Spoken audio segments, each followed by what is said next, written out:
نحمده ونصلي على رسوله الكريم أشهد أن لا إله إلا الله وأن محمدا عبده ورسوله। সম্মানিত উপস্থিতি, আমরা যে বিষয়টি নিয়ে আজকে আলোচনা করতে যাচ্ছি সেটি হচ্ছে মহিলাদের জন্য ঘরে নামাজ পড়া উত্তম না মসজিদে এসে জামাতের সাথে নামাজ পড়া উত্তম। এক্ষেত্রে সঠিক কথা হচ্ছে মহিলাদের জন্য তাদের ঘরেই নামাজ পড়া উত্তম, মসজিদে এসে জামাতের সাথে নামাজ পড়া তাদের জন্য অনুত্তম। এই বিষয়টি একাধিক হাদিসে আল্লাহ রাসূল সাল্লাল্লাহু আলাইহি ওয়াসাল্লাম পরিষ্কার বলেছেন এবং সে হাদিসগুলো সহিহ। আমরা সংক্ষিপ্ত রূপে সেই হাদিসগুলো পেশ করব ইনশাআল্লাহ। প্রথম হাদিস, عن امرأة أبي حبيب الساعدي رضي الله عنها أنها جاءت النبي صلى الله عليه وسلم فقالت يا رسول الله إني أحب الصلاة معك। আবু হুমায়দ রাদিয়াল্লাহু আনহু এর স্ত্রী আল্লাহ রাসূলের কাছে এসে বললেন, ইয়া রাসূলুল্লাহ, আমি আপনার সাথে নামাজ আদায় করতে চাই। ফাকালা قد علمت أنك تحبين الصلاة معي। আল্লাহ রাসূল বললেন, হ্যাঁ, আমি বুঝতে পেরেছি যে তুমি আমার সাথে নামাজ আদায় করতে চাও, কিন্তু ওয়াসালাতুকি ফি বাইতিকি খায়রুম মিন সালাতিকি ফি হুজরাতিকি। তোমার কুঠরিতে নামাজ পড়া তোমার কামরায় নামাজ পড়া থেকে উত্তম। ওয়া সালাতুকি ফি হুজরাতিকি খায়রুম মিন সালাতিকি ফি দারিকি। তোমার কামরায় নামাজ পড়া তোমার বাড়ি থেকে তোমার বাড়িতে নামাজ পড়া থেকে উত্তম। ওয়া সালাতুকি ফি দারিকি খায়রুম মিন সালাতিকি ফি মসজিদি কওমিকি। এবং তোমার বাড়িতে নামাজ পড়া তোমার মহল্লার মসজিদে নামাজ পড়া অপেক্ষা উত্তম। ওয়া সালাতুকি ফি মসজিদি কওমিকি খায়রুম মিন সালাতিকি ফি মসজিদি। এবং তোমার মহল্লার মসজিদে তোমার নামাজ পড়া আমার মসজিদে এসে নামাজ পড়া অপেক্ষা উত্তম। ফাআমার, এরপরে ওই মহিলা সাহাবী তার জন্য ঘরের কোণে নামাজের জায়গা তৈরির আদেশ করলেন।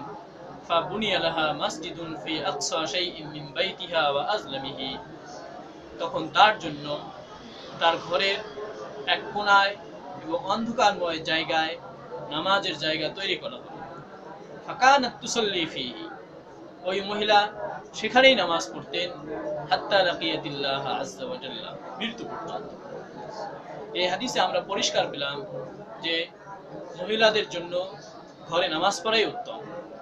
এই হাদিসটি অনেক ইমাম বর্ণনা করেছেন তাদের সহিহ গ্রন্থে এবং তারা হাদিসটিকে সহিহও বলেছেন। এই হাদিসটি বর্ণনা করেছেন ইমাম ইবনে খুজাইমা রাহমাতুল্লাহ আলাইহি তার সহিহ নামক গ্রন্থে 1689 নম্বর হাদিস। তিনি সহিহ গ্রন্থে এই হাদিস নিয়ে এসেছেন, মানে তার নিকটে হাদিসটি সহিহ।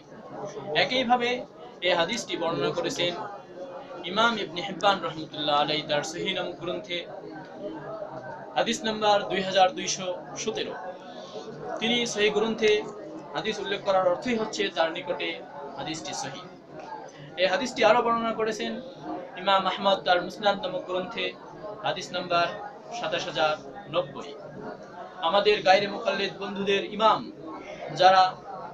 যাকে তারা শ্রদ্ধা করেন এবং যার কথা তারা বিশ্বাস করেন ও মানেন, শেখ নাসিরউদ্দিন আলবানী রহমতুল্লাহ আলাইহিও এই হাদিসকে সহিহ ইবনে খুজাইমার টিকায় সহিহ বলেছেন। এ হচ্ছে প্রথম হাদিস, যে হাদিসে পরিষ্কার হয়ে গেল যে মহিলাদের জন্য ঘরে নামাজ পড়াই উত্তম, মসজিদে নামাজ পড়া তাদের জন্য উত্তম নয়। আল্লাহ রাসূল মসজিদে এসে নামাজ পড়াতে নিরুৎসাহিত করেছেন। এ হচ্ছে একটি হাদিস। দ্বিতীয় হাদিস, আল্লাহ রাসূল বলেছেন, লা তামনাউ নিসাকুমুল মাসাজিদ, তোমরা মহিলাদেরকে মসজিদ থেকে বারণ করো না, ওয়াবিয়ুতুহুন্না খায়রুল লাহুন্না, কিন্তু তাদের ঘরেই তাদের জন্য উত্তম। এই হাদিস থেকেও প্রমাণিত হলো যে মহিলাদের জন্য ঘরে নামাজ পড়াই উত্তম। এই হাদিসটি বর্ণনা করেছেন ইমাম ইবনে খুজাইমা রাহমাতুল্লাহ আলাইহি তার সহিহ গ্রন্থে হাদিস নাম্বার 1684। আরো বর্ণনা করেছেন ইমাম হাকিম তার মুসনাদ নামক গ্রন্থে 1 নম্বর খণ্ড 209 পৃষ্ঠা। এই হাদিসকে ইমাম হাকিম রাহমাতুল্লাহ আলাইহি সহিহ বলেছেন এবং আল্লামা শামসুদ্দিন জাহাবি রহমতুল্লাহ আলাইহিও হাকিম রহমতুল্লাহ আলাইহির সাথে একাত্মতা প্রকাশ করেছেন, অর্থাৎ তার নিকটেও হাদিসটি সহিহ। এই হাদিসটি আরো বর্ণনা করেছেন ইমাম আহমদ, হাদিস নাম্বার 5468। এই হাদিসটিকে আরো সহিহ বলেছেন ইমাম ইবনে দাকিক আল ঈদ তার ইকতিরাহ নামক গ্রন্থে, পৃষ্ঠা 430। তৃতীয় হাদিস, আম্মা জান আয়েশা রাদিয়াল্লাহু আনহা বলেছেন, লাউ আন্না রাসূলুল্লাহ সাল্লাল্লাহু আলাইহি ওয়াসাল্লাম রাআ মা আহদাথা আন-নিসা লামানাআহুন্নাল মাসজিদ কামা মুনিআত বনি ইসরাঈল। মহিলারা যা শুরু করেছে আল্লাহ রাসূল যদি তা দেখতেন তাহলে তিনি তাদেরকে বারণ করতেন মসজিদে যাওয়া থেকে, যেমন বারণ করা হয়েছে বনি ইসরাঈলের মহিলাদেরকে। সহিহ মুসলিম হাদিস নাম্বার 444, সহিহ বুখারী হাদিস নাম্বার 869।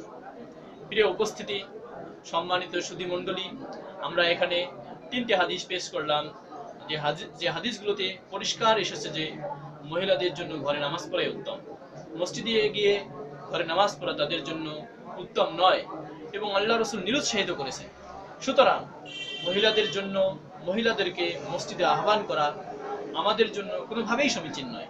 আল্লাহ তাআলা আমাদেরকে বোঝার তৌফিক দান করুন। ওয়া আখিরু দাওয়ানা আলহামদুলিল্লাহি রাব্বিল আলামিন।